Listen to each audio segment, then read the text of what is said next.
Hi, everyone. We're going to get started. So, thanks for joining us. My name is Katie Kaplan. I'm an investigator with the Temple University Collaborative on Community Inclusion, and I'm also the Assistant Director of Research and Evaluation for Community Behavioral Health in Philadelphia. So, again, the focus of the talk today is on supporting parents with psychiatric disabilities, with a particular emphasis on our online parenting education tool.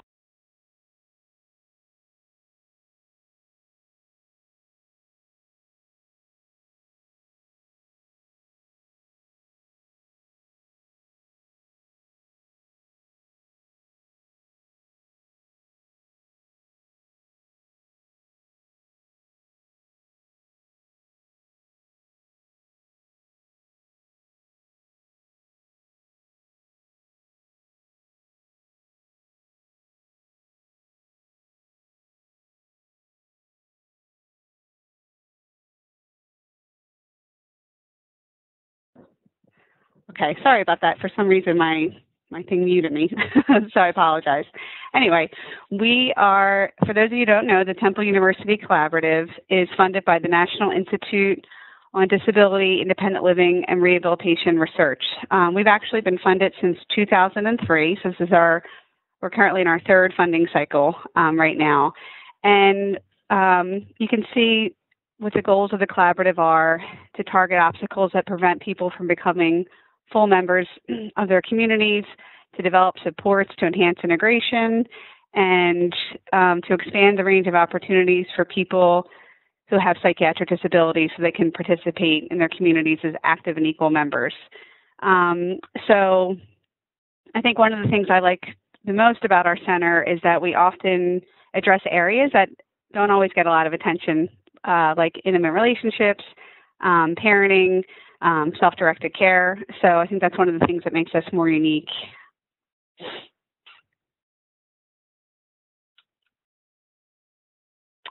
Okay, so just to give you a little sense of my background, I actually come at this issue from a personal perspective. So I grew up with a dad that had bipolar disorder, and I wasn't aware of the high rates of child welfare involvement among parents until I began working with a collaborative and started to come up to speed on the research in this area. So in terms of my dad's personal story, there were three things that I think worked really well that I think can work well for other families. One was a strong support network. The other is that my dad sought appropriate treatment and services. And the last one is my parents created an environment that promoted resiliency. So in terms of the support network, that unfortunately is not the case for everyone. Not everyone has great natural supports, and that's where I think the public system needs to step in and help families living with parental mental health issues that need supports that don't exist for them through, family members and friends. This is a picture of me making my Holy Communion because church was a big part of our life and it was a big part of our support network. So my parents were very lucky to have lots of friends and close family members that helped us at times that my dad was, really very sick and couldn't get out of bed and couldn't work. He did seek appropriate treatment and services. Unfortunately, they weren't very effective. But so that was a struggle for him. But he, did everything he could to stay well. And then the last thing, and this is something that resonates very well and very much with me, is they created an environment that promoted resiliency. So there was four of us. I was the youngest of four kids. And I think like a typical youngest child, needed a lot of attention, was probably a pain, but my parents saw it as independence. Nice way to think of that. They also, my dad inherently understood the power of positive communication. And of course this was at times that he was well, but when he was well, he made sure to give us strong messages about what our capabilities were. So with me, he used to say that with my determination, I could go through brick walls. So when I was like 5 or 6 years old, I knew what the word determination meant. I knew I was determined. I knew I could accomplish things I set my mind to. And that message has no doubt stuck with me my entire life. And it's helped me overcome, obstacles or challenges that stand in my way. And my dad also promoted resiliency, or my parents, by being engaged. They were involved in our parent-teacher association. They got us involved in extracurricular activities. I mean, they really taught us how to create our own support networks. So these are things, I think my personal story just tells me that there's things that we can do to help families that maybe don't have these support networks. We can fill in the gaps where natural supports are missing, and we can also teach parents how to instill protective factors or promote resiliency in their children. So just to give you a sense of the plan for the session, we are going to, I'm going to start by talking about just what do we know about parents with psychiatric disabilities, some strategies for supporting parents.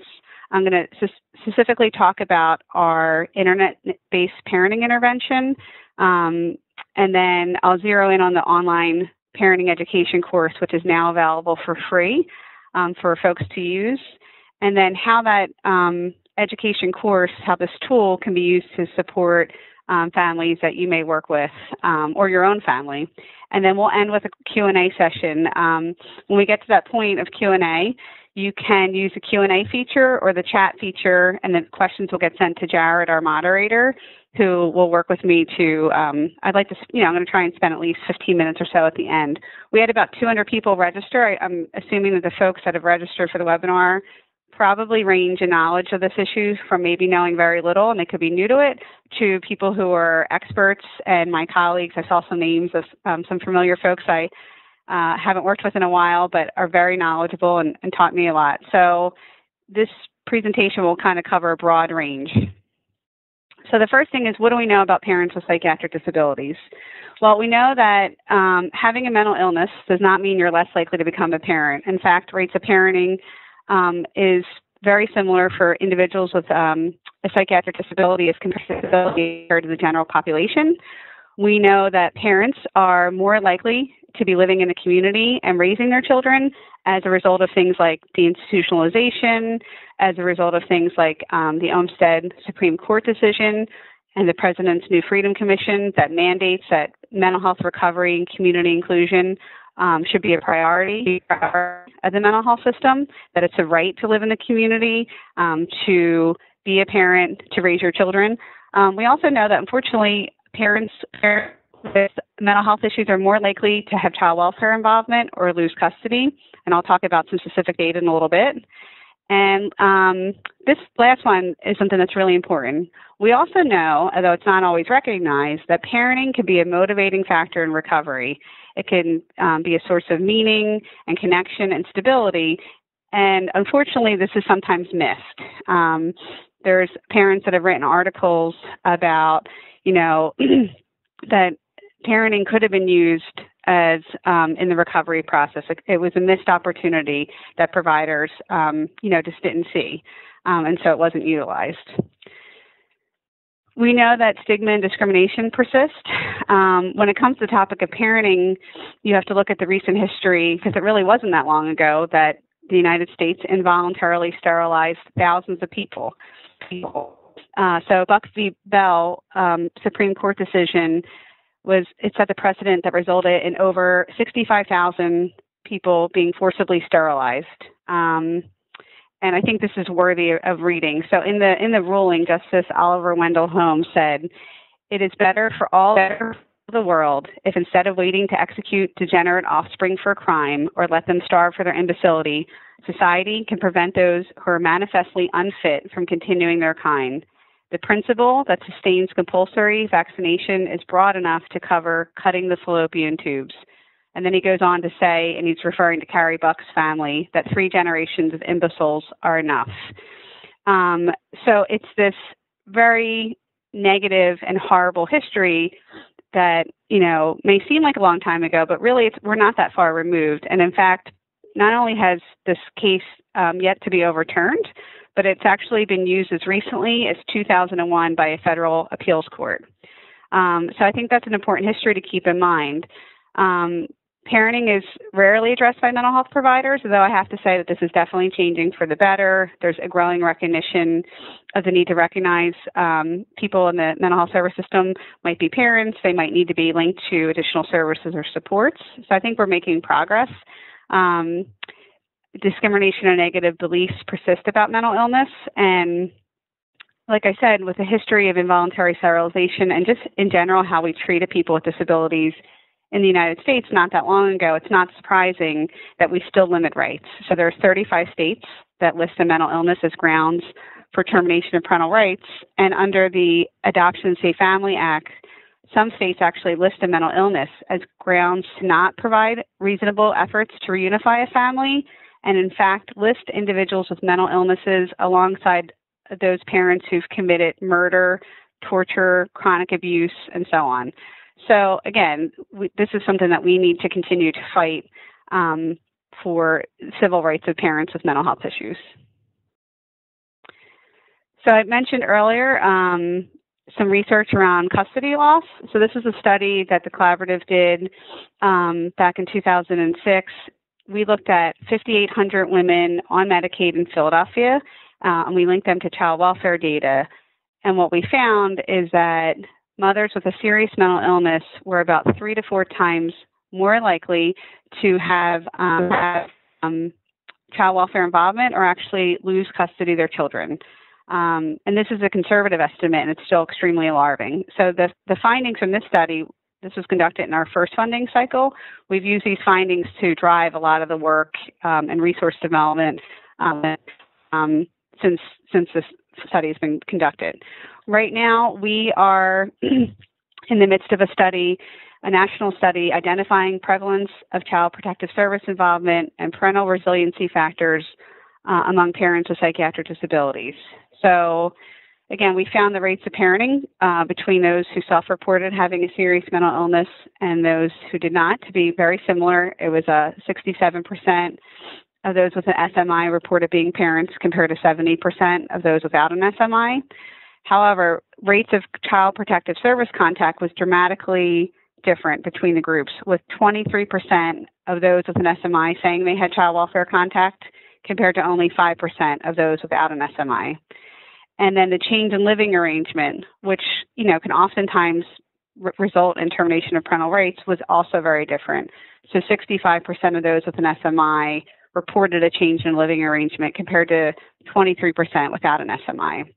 So this is just the first phase of the study. It's very much underway. And the other component is we're doing interviews with some of these families, both who've had contact and who have not. And we're hoping to identify the resiliency factors. Like, what does it look like for the families that aren't coming into contact with child welfare, and how can we use this information to develop more supports for families? So, I've already outlined there's obviously issues around stigma and discrimination that exist, but there are barriers that parents may confront related to having a mental illness, such as things that can stem from maybe the symptoms of the illness. So like in my dad's case, for example, when he was depressed, he spent weeks and weeks in bed at a time, and without my mom, it would have been hard for him to care for the 4 of us. He had horrible side effects from his medications. I'm not sure how much they interfere with his parenting. I know they were personally pretty tough on him. So some of these things, a lack of support, whether it's from the mental health system or lacking natural supports, can certainly limit parental effectiveness and should be things that we should think about in terms of how it impacts, parent-child interaction, levels of parenting stress, those sorts of things. So parenting is certainly a very subjective practice, and it's influenced by a lot of factors like culture and religion and geographic region. So not all parents or experts will agree on a set of regimented parenting practices, but we know that there's agreement on factors that can produce positive outcomes in children. So there's all sorts of risk factors, right? Parental illness is really just one of many risk factors. Risk factors can bring about negative outcomes in children, whether it's the child develops a mental health issue, or they become isolated, or they engage in risky behaviors. And then the important thing here is that parents can do things to buffer these sort of risk factors or the potential negative impact of the risk factors through learning coping strategies, reaching out for supports, and things that we're going to discuss in more detail as the presentation continues. And then the goal would be to help their children form healthy relationships, have academic achievement, avoid risky behaviors. So now I'd like to switch and talk a little bit about some supports or strategies for supporting parents with psychiatric disabilities.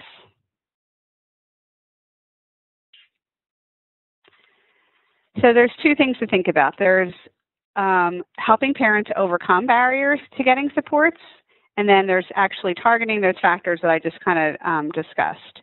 So overcoming barriers. I mean, we know that for parents with mental health issues, there's a lack of services.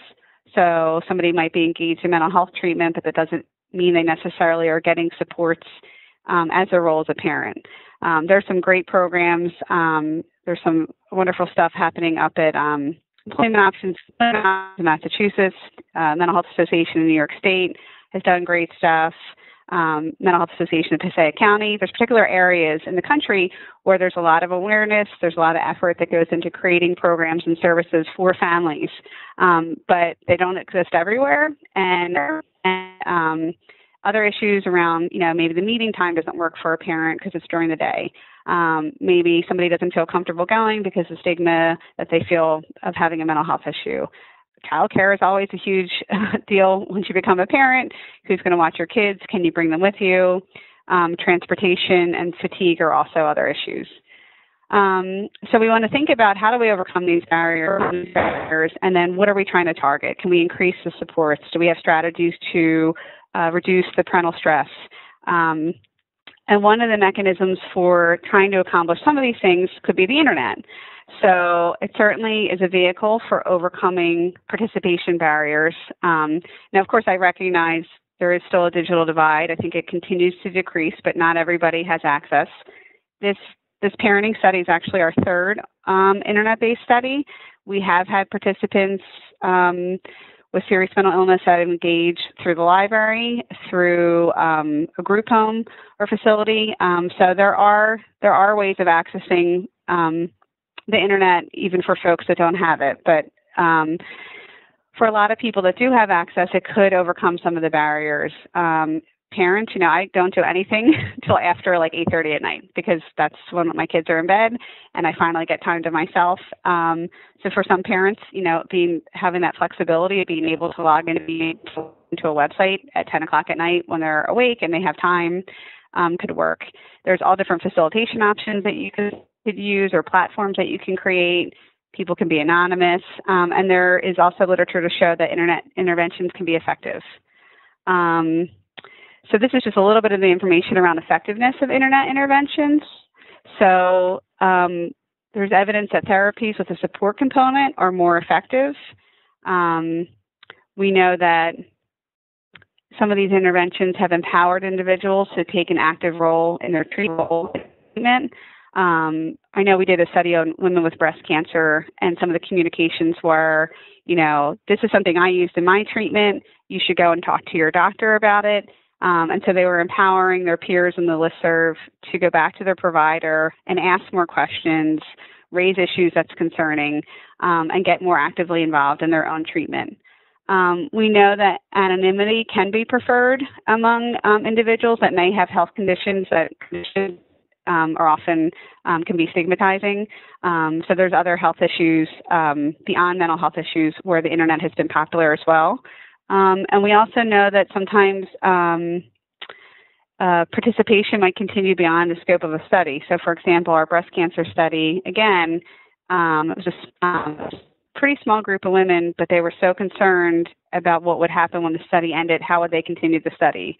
Or how would they continue to communicate with one another because they form these sort of lasting relationships. So now I'd just like to talk specifically about our intervention. So let me go back. So the study was an internet-based intervention for mothers with psychiatric disabilities, and it was a randomized control trial. So this is the model for the study. So on the left side, you'll see the factors that limit parental effectiveness that I introduced earlier. So, it might be low parenting self-efficacy, so, lacking some confidence in your own abilities as a parent. We know that actually sometimes parents with mental health issues might actually be harder on their own parenting. They might be more critical of their parenting behaviors, attributing some of their struggles to their mental health issues rather than just a common struggle. And I've seen this among my friends that have mental health issues and our parents. They're so self-critical, and really some of the things that they're struggling with are things that people without mental health issues are struggling with, because being a parent is hard. It's very rewarding, but it's exhausting, takes a lot of energy, and it's just not always easy. So helping parents build up their own sense of competence and confidence in their abilities, access to knowledge and skills, supports around parent-child interactions, improving coping and ideally increasing levels of support, and helping parents how to manage their levels of parenting stress. So on the far right side was the outcomes that we were hoping to achieve with this study. So basically taking all those factors and flipping them and, attempting to increase supports and so on. So in the middle, the study basically consisted of two components. We had two conditions. We had an experimental condition and a control condition, because we wanted to make sure that the findings of our study were attributable to the actual intervention and not something else. So our control condition was actually given just an online Healthy Lifestyles fact sheet series. It looked very similar to the experimental conditions course, and it just gave them some basic information about living a healthy lifestyle, but was less focused on parenting. The experimental condition parents were asked to, it was actually mothers, and I'll talk about that in a little bit, were asked to participate in an online parental education course that had 4 section areas of child development, stress reduction, the intersection of mental illness and parenting, and positive parenting. And then they were also added to a parenting support group. It was a email listserv that was co-moderated by a provider. We worked with the folks at the Mental Health Association of Passaic County. They have the Consumer Parent Support Network. So the woman that runs that program, Rebecca Leon, and one of the parent advocates, Denise Babin, who's a mom with a mental health issue and has worked as a parent advocate for years, co-moderated the list. So we had a total of 131 moms that enrolled in the study. They were randomly assigned to one of the two conditions. So we had 66 moms that were assigned to our experimental condition and 65 that were assigned to our control condition.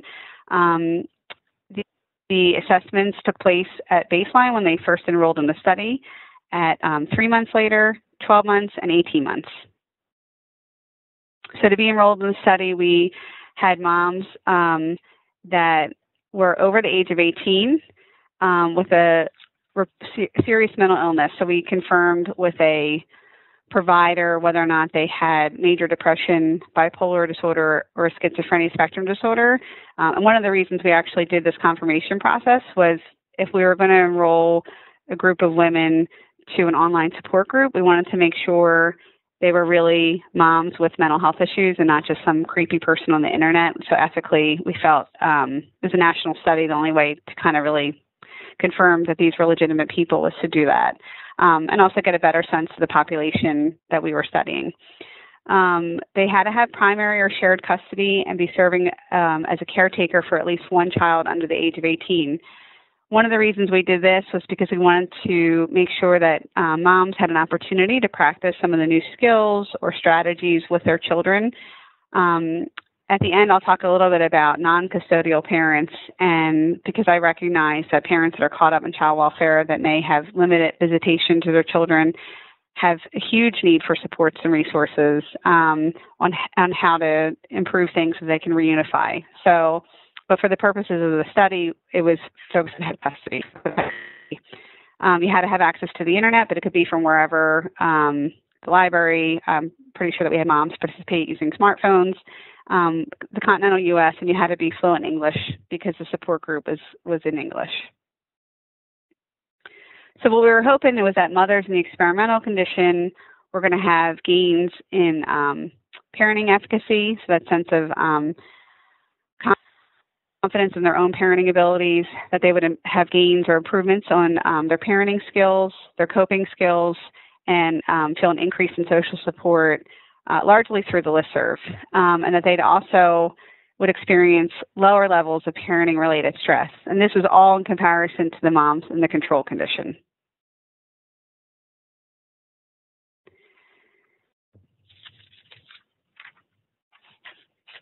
So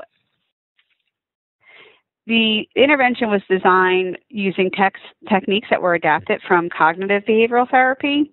So cognitive therapy, behavioral therapy came about as an intervention initially for depression and anxiety, but more recently has had modifications and has been used to treat people living with bipolar disorder or schizophrenia. Here I'm using CBT techniques similarly to how they've been effectively used in some of the internet studies that I mentioned earlier. So the first one is stress inoculation, where you're trying to teach effective coping strategies, and it was included as part of our effort to increase parental knowledge and skill knowledge and skills. So skill acquisition was one of the core functions of the treatment or this intervention, and should include a rationale that's motivating, clear instruction, relevant examples, and client practice. So, this kind of went into how we structured the lessons, what kinds of examples we tried to provide, and then also a link to the support group, which I'll mention in a minute. Homework was a big part of it. We did ask at the end of each lesson, we asked moms to complete a quiz to kind of give them immediate feedback on the content that was covered, maybe areas that they'd want to go back and revisit, but also asking them to do things. So, if we suggested a new strategy for effective communication with your child, the homework might say, 5 strategies were given on effective communication. Try one strategy out over the next week or so and see if you can incorporate it into your parenting. The interactive model of education was this notion where we had the support group. The moderators of the group were part of developing the curriculum. They've worked with families living with parental mental health issues for many years, since about, 2001. So their goal was to, since mothers were completing the curriculum in isolation. This was self-directed. They were doing it at home or at work or wherever. But they it wasn't a part of a larger group intervention. So the support group, the email listserv, was an opportunity where they could share experiences about some of the content that was being discussed, or, some of the issues that they were facing on the day-to-day with their kids, and trying to make the intervention personal and just more interactive.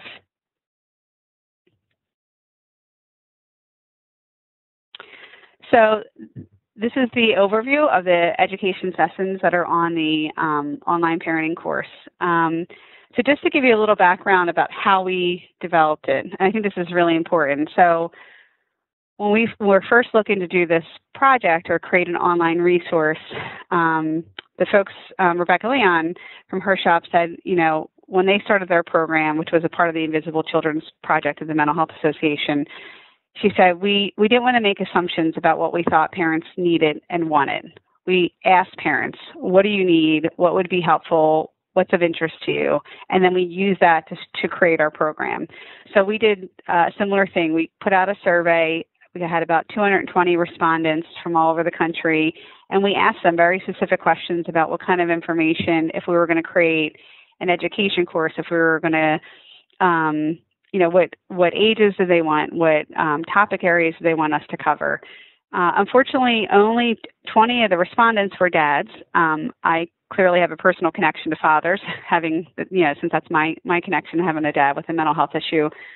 But given the fact that we had an online support component and say all 20 dads enrolled, maybe only, 10 of those would be assigned to the support condition. And so we were worried that might be a weird dynamic if we only had like a handful of fathers on with almost all mothers. So for the purposes of this study, we just enrolled mothers, but that fathers is definitely a group that I would like to continue to address in future work. 50% of the parents that responded to our survey wanted a curriculum for teenagers, which I'll be totally honest, just from a selfish standpoint, I was like, oh my God, we have to develop a curriculum for teens. I'm like, that's going to take forever.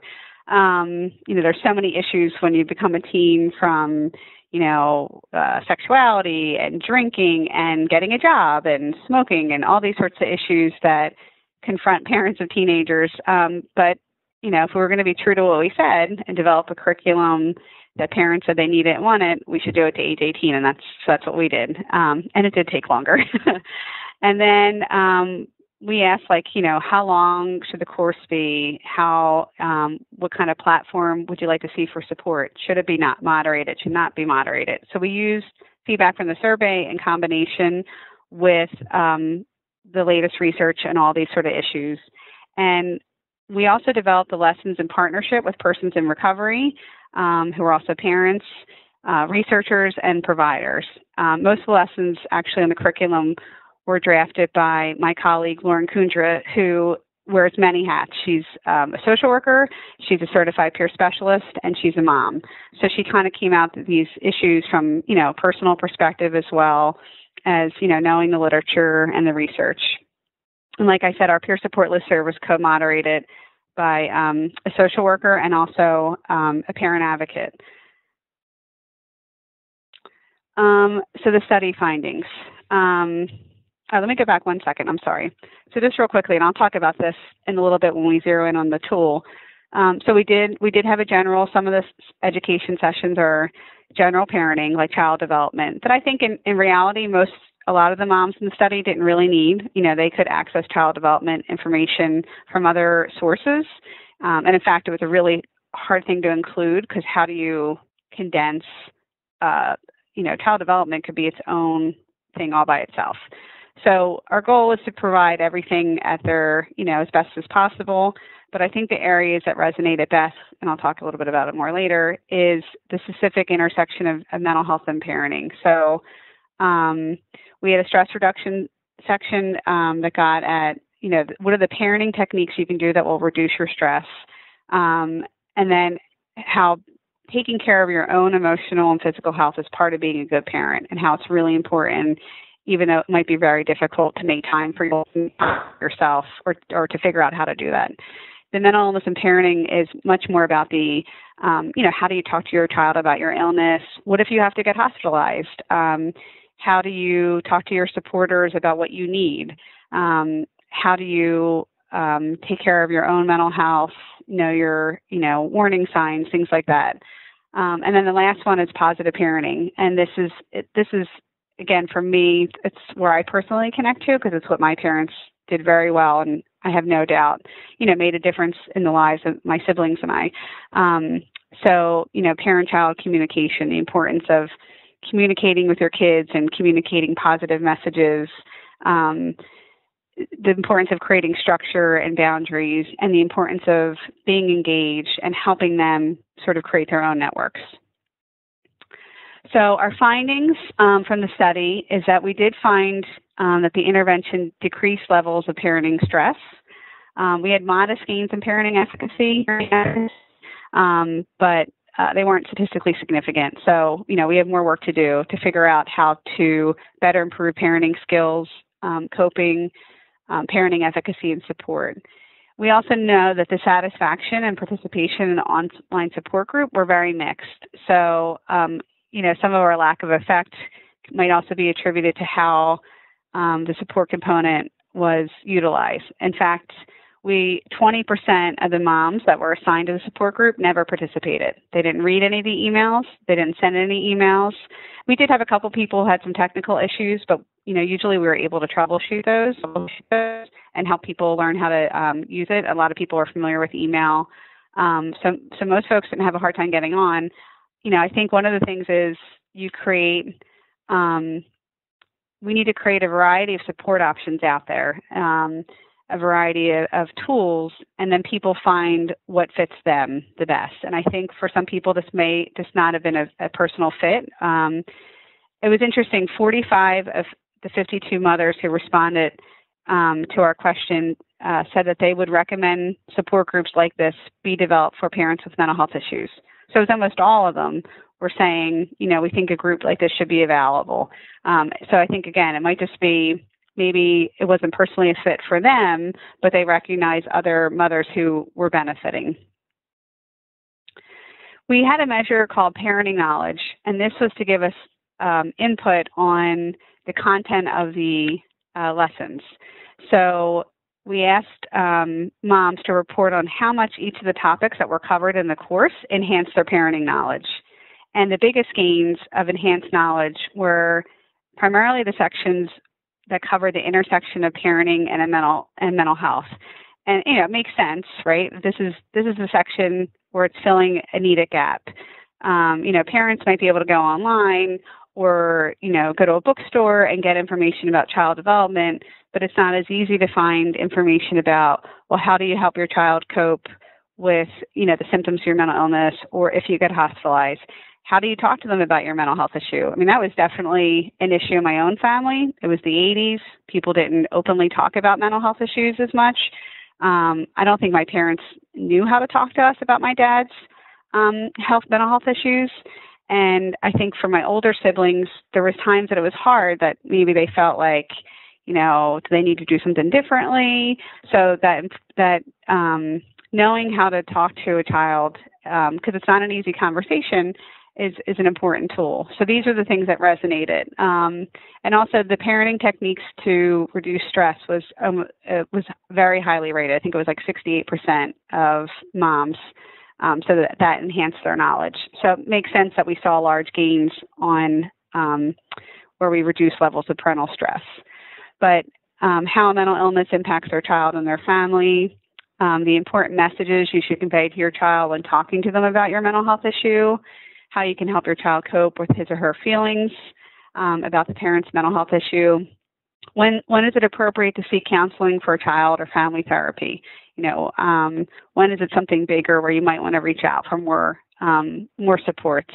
And then how to promote resiliency in your child. So these are the sort of the content areas. So if you're thinking about using this tool, these might be some of the areas that either you would want to check out first, or the person that you're working with might be more interested in.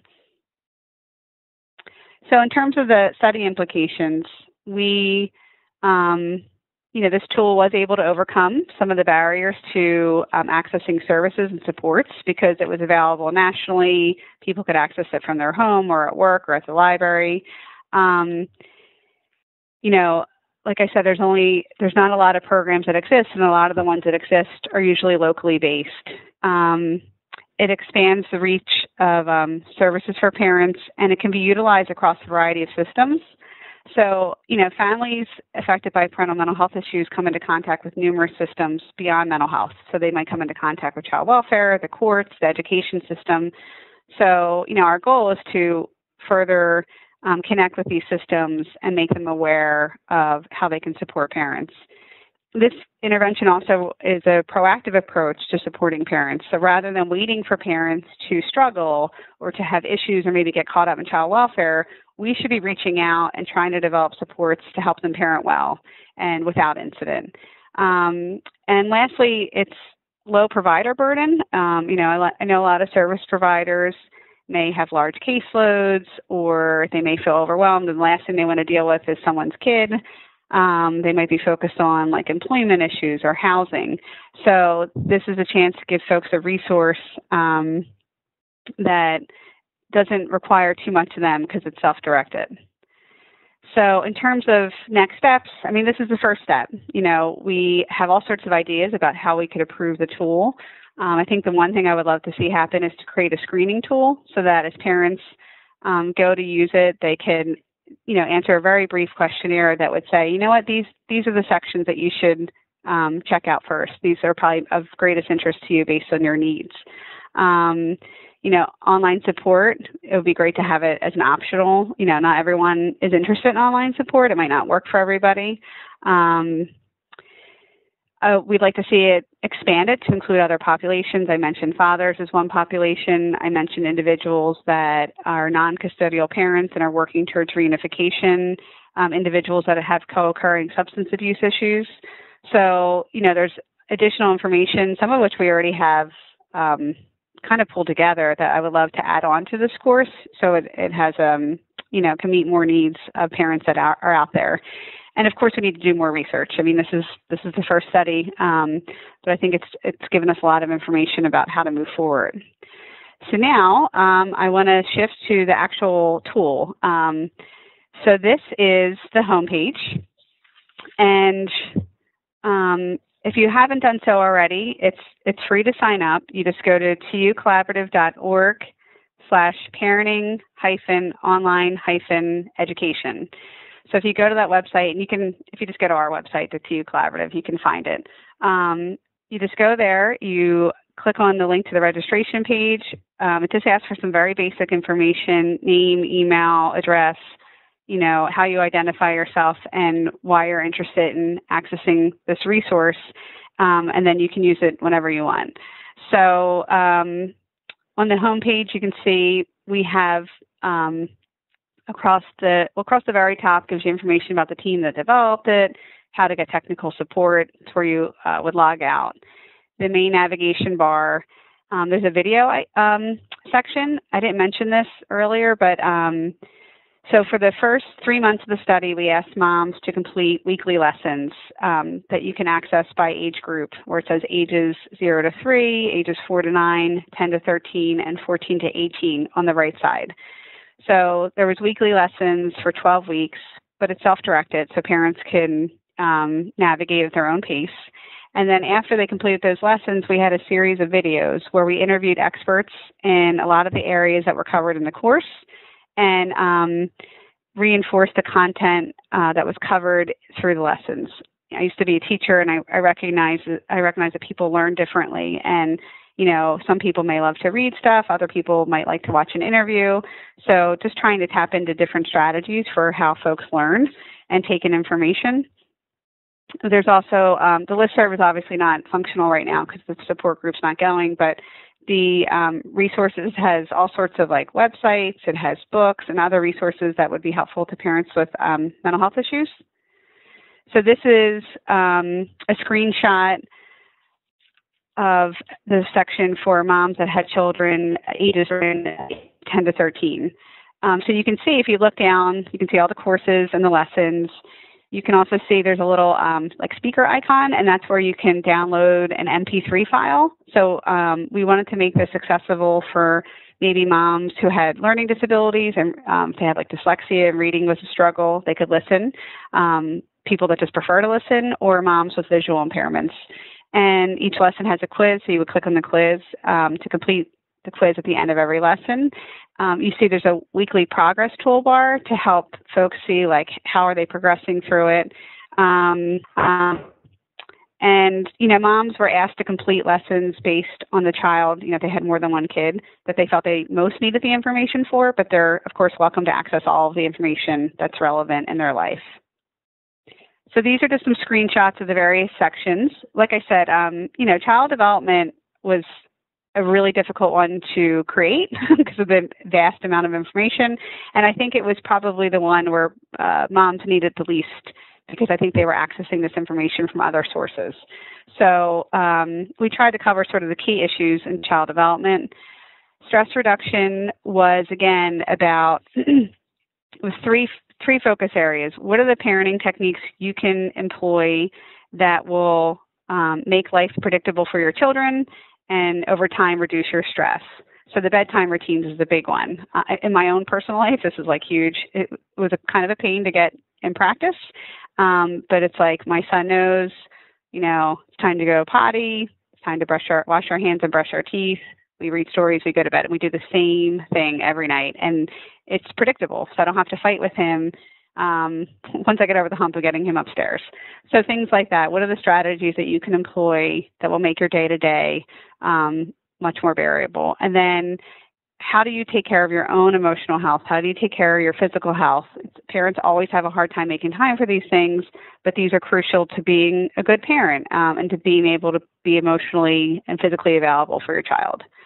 The mental health and parenting section is much more focused on lessons around how to educate your supporters about your mental health issues and your needs for support. Also, how to educate them on your parenting style. If I had my sister stepping in to help me in my role as a parent, I'd want her to know what my rules were. I'd want her to respect my authority as their parent. So I think that's important. I think understanding what the impact can be on your children, how to talk to them, what are you going to do if you say you have to get hospitalized or someone else has to step in to provide more support, how do you help them cope? So again, this is parents rated these lessons as sort of where they had the most enhanced knowledge. And then the last one is positive parenting. Again, this is the area where we cover parent-child communication, discipline, boundaries, and responsibilities, and then the importance of educational involvement and extracurricular activities.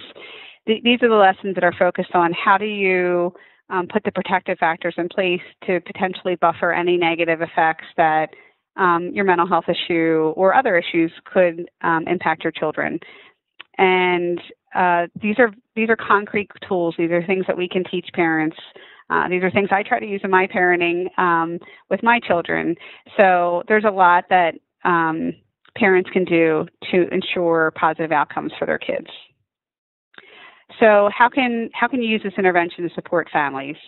The first thing is actually helping folks, making sure they know about it, helping them create a free account.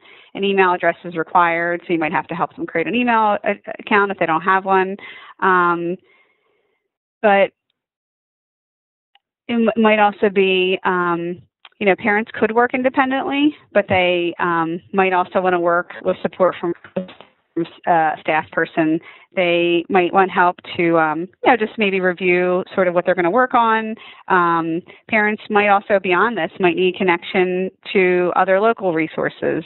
They might identify areas in the curriculum where they would like more information, or maybe they want help or encouragement on supporting them in executing a new parenting strategy or technique. All parents need encouragement and they need recognition. Everybody needs that. That's always something that we can do that doesn't require a lot of effort, I think. And it might be that their child might need to be connected to resources or services. The other thing to think about is, if you're doing it locally, say you're a peer specialist that's getting something going at your agency, is there a support group that you want to start to help parents connect with other parents? So thinking creatively about all the different ways that this could be used as a tool to support your efforts to work with families living with parental mental health issues.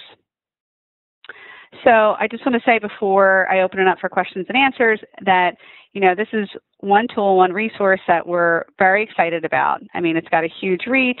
It uses a bunch of different learning strategies. It has content that was informed by parents with mental health issues and developed by parents with mental health issues. But while we have so much more to do in this area, there are some great folks that have been doing work and have been creating resources for families. So this last slide just has some organizations that you might want to check out. Of course, our stuff's listed, but Parenting Well Resources, Child and Family Connections has a national support group that folks can call into from all over the country. And Through the Looking Glass is another organization that has advocated for families living with disabilities. So I am going to, and this last slide is all the people that made this possible, namely the moms who were willing to participate in our study for a long time, for a year and a half, and give their honest feedback and opinions so that we can, make changes and make improvements, and the team that created it. So I am going to turn it over to Jarrett, and we will do some questions and answers. Hi, everyone. Just wanted to let you know that I put in the chat a link to the Parenting Online Education course. So if you had any other questions about it, or if you just in general wanted to look up and register for it, you can follow that link and find out some more information. So Katie, we have 8 people that have asked questions. The first one is from Rhonda. Her question is suggestions on parenting with a mental illness when your child also has a mental illness. Her child is 22 now, but she spent 20 years being her case manager due to system failures. And it feels like a situation of take care of me or take care of her, not much of a balance in between. Okay. So I just want to make sure I understand the question. So the struggle to, this is definitely an issue I think that came up in the support group. Some of the parents were struggling with their children's mental health issues, and finding that balance is tricky. I'm trying to think of a solid answer. I mean, unfortunately, if you feel like the system's failing you, I mean, I guess the one strategy would be to look to the internet for types of supports that maybe you can get virtually that you can't get in your local community. Looking to organizations like the Mental Health Association or the or NAMI because they tend to be much more family focused and family oriented is another strategy that may be helpful. I mean, if your child is now an adult and they're 22, I think it's tough. I mean, you're always going to be a parent for the rest of your life, and I think it's tough because their needs always seem to come first, right? That's part of being a parent. So finding that balance is not easy. So, my thought is I would connect with organizations like that. I don't know if you already have, but, and then, encouraging your adult child to look for their own resources and helping them find a fit. And maybe if they're traditional treatment, maybe it's an online support group or face-to-face group. I know locally in Philadelphia, there's a lot of, Edie Mannion at the Mental Health Association of Southeastern PA runs group for family members. So if you have a sibling with a mental health issue or you're a parent of an adult child with a mental health issue, I don't know if where you are, there's any groups like that exist, but that might be helpful just for getting your own support in your role as a parent while you're dealing with your own issues and your child's. So I hope that was helpful. Okay, Jarrett, what's next? Okay, so we have a question from Donna. This was more of a question about one of the slides you had showed. She was asking where the sterilization took place when they were sterilizing people who had psychiatric disabilities. Sure. So sterilization, it happened all over the country. Virginia, California were some of the worst offenders. Trying to think if Virginia was where there was actually a model sterilization law that was in place. So it happened everywhere. I don't know if it happened in every single state, but it happened, if it didn't, it happened in almost every single state. I could certainly, if you want to email us, I can get you more information. The National Council on Disability, folks will be interested in this, and there's more information in there, put out a report called Rocking the Cradle, Ensuring the Rights of Parents with Disabilities and Their Children. This is something I was thrilled to be involved with because it called attention on a national level of the needs, the barriers that parents with disabilities, it wasn't just mental health issues, but cross disabilities, face in terms of being able to adopt children, being able to maintain custody, being able to get fertility treatments, I mean, you name it. And in Rocking the Cradle, which you can access on the National Council on Disabilities website, it has a lot of information about the history of sterilization. But there's actually journal articles published. I'm trying to remember the journal. It was Kennedy and Leo Kanner, I think was his last name, where they debated euthanasia of people with disabilities or that were viewed as unfit and the benefits of things like eugenics. So it was a bad time. And like I said, we're not that far removed. Like I said, Buck v. Bell hasn't been overturned and was used as recently as 2001. So, now it's not really acceptable to forcibly sterilize people, but I make the argument when we have statutes that list a parent with a mental illness alongside someone who's committed murder, that's a different way to limit parental rights, and it violates civil rights. So, okay, next question. Next question we have is from Nadia Gray. She asked if there was any information offered to the participants about providing support for children with their own mental health troubles or learning disabilities like autism. Oh, that's a great question. I'm trying to remember. I'll be honest. I can't remember how much that was touched on in the curriculum. I think it was touched on not about specific learning issues in children, but maybe if you notice it. it may have been touched on. I know it came up in the course of the communications because we did have moms involved that had either children with disabilities, whether it was learning disability. We definitely had moms that were involved that had autism and other issues. So, and Jared, read the last part of the question again. It was, were they given information about? Correct. Was there any information offered to the participants about providing support for children with their own mental health or learning disabilities? So I think most likely it would have just come up on the support group, and if it was in the curriculum, it was less. It wasn't like a key aspect of the curriculum because our focus population was on the parent piece. But I certainly recognize, a lot of the moms that we had in the study were also dealing with children that had their own issues and things like autism, where the prevalence is off the charts at this point, with 1 in 68 kids being diagnosed with autism. There's, going to be a high need of parents getting resources and supports. So I think we touched on it, but it's certainly something, as we move forward, thinking about the populations, you raise a good point. It might be adding a section more child-focused. Because like I said, I'd have to go back and look at our positive parenting section and see how much we touched on that. Because that's a huge stressor. Being a parent of a child with a disability it can be exhausting trying to advocate. Philadelphia, like where we live, our school system is really struggling on a lot of levels. And, I just spent the last couple of years working for city council and would deal with constituents all the time that were, fighting in IEP meetings to make sure their child was getting what they needed. It could be a full-time job. So it's certainly a place where we would maybe want to think about adding more information for parents. So I'm glad that you brought that up.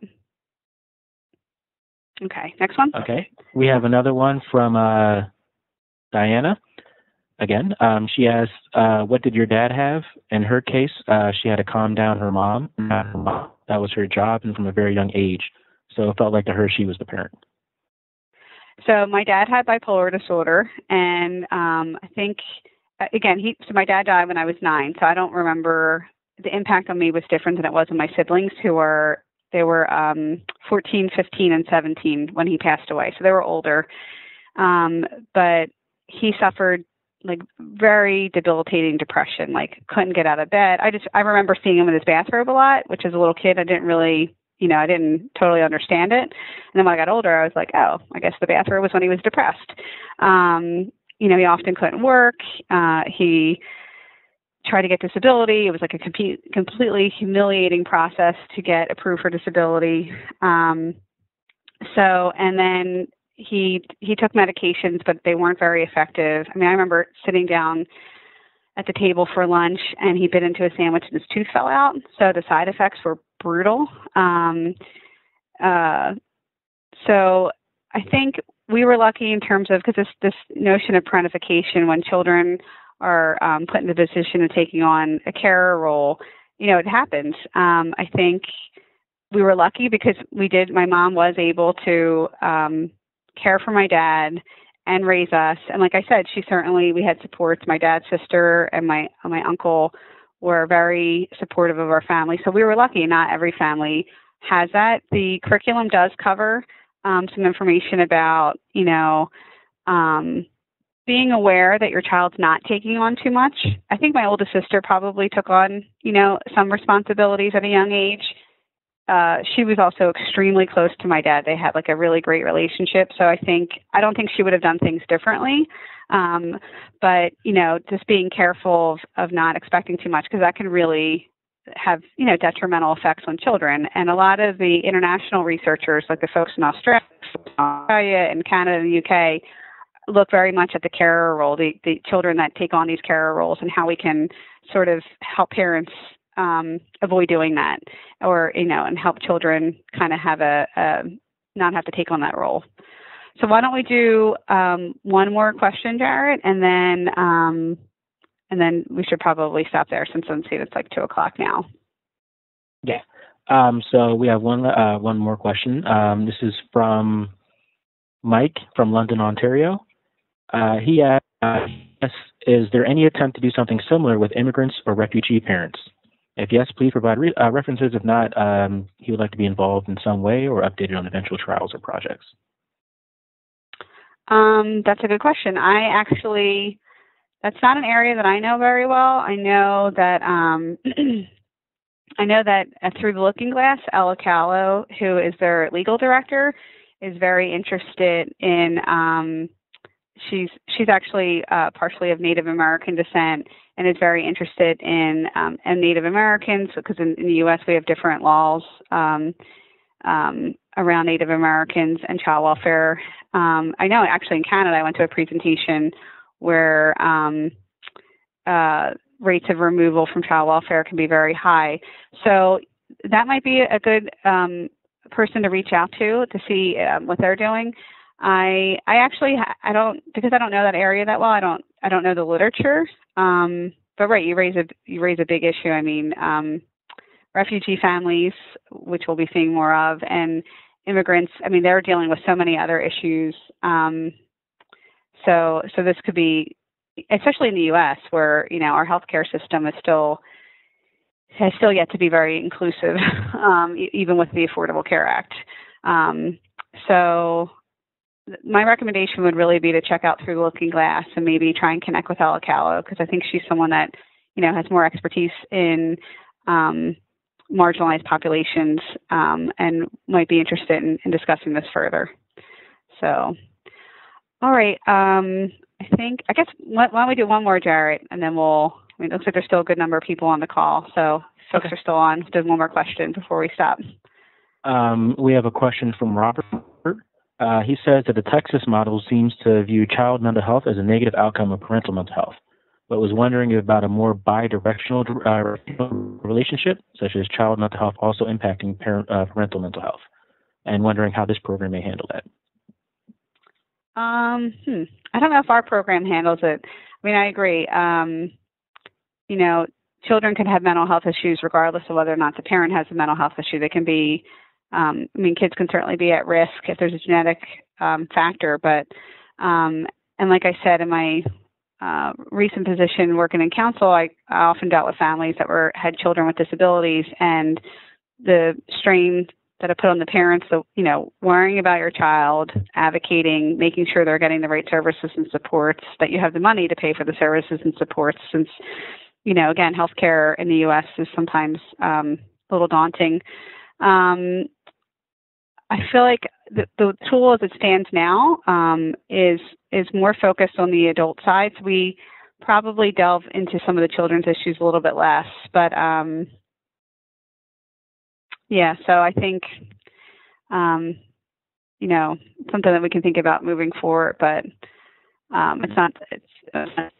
don't think it's something that we touch on too much in the curriculum. So, all right, I guess we should wrap it up. Jared, is there any way we can see the questions and get folks answers back, or how does that, we just... well, I have a list of them. What we can do is I can send you the list and you can respond to people either via email, or more than likely we can do maybe like a Q&A, full Q&A. We release the rest of the documents and everything in about a week. Okay, great. Yeah. So thanks. I just want to thank everyone for joining. If you haven't accessed the tool, please sign up. It's free. Tell people about it. I mean, I hate when there's projects that are federally funded and then the stuff doesn't get out there to people. The whole point of creating resources like this is that the people that need them get access to them. So, I appreciate you taking the time to hear about the tool and learn more about how to support parents with mental health issues. And thanks. Have a great day. And I just want to remind everyone that the link is in the chat if you wanted to learn more information about the parenting tool or register. In addition to that, we're going to have a recording available of this webinar, as well as the PowerPoint slides and a script of the webinar that's going to be made available on our website within a week. We'll email everyone to let them know that it's made available. You can also sign up for our newsletter if you want to find out more information on webinars we're doing in the future, or about special things that we have going on here at the center. So that's all for now. Thank you for joining with us, and we hope to hear from you soon.